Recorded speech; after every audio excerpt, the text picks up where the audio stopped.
নমস্কার দর্শক বন্ধু, আমি দেব ঋষি। আজ একটি বিশেষ আলোচনা, সম্পর্কে মনোমালিন্য, একসাথে থাকলেও যেন দূরত্ব। শ্রাবণ মাসে শিবের কৃপায় আপনি চাইলেই সম্পর্ক আবার গড়তে পারবেন, সেই বিষয়ে আজকের আলোচনা। এই মাস শ্রাবণ মাস শিব পার্বতীর প্রেমের শক্তির খুব সক্রিয় থাকে।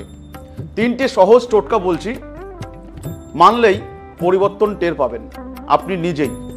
প্রথম টোটকা, প্রতি সোমবার শিবলিঙ্গে গঙ্গার জল আর বেলপাতা অর্পণ করুন। মনে মনে বলুন, আমাদের সম্পর্ক যেন মজবুত হয়। দ্বিতীয় টোটকা, সন্ধ্যাবেলায় একসাথে স্বামী স্ত্রী বসে মিষ্টি খান, মিষ্টি জাতীয় কোনো খাবার খাবেন। এই সম্পর্ক আরও মধুময় হবে।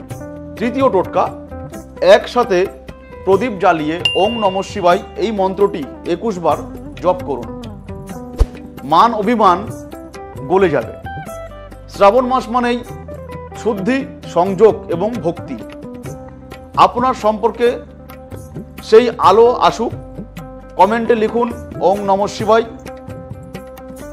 বিশ্বাস রাখেন, শিবের আশীর্বাদে আরও ফল ভালো পাবেন আপনি।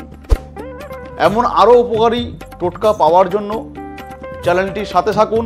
নতুন নতুন আবারও ভিডিও আনবো। সবাই ভালো থাকবেন। নমস্কার, জয় মা।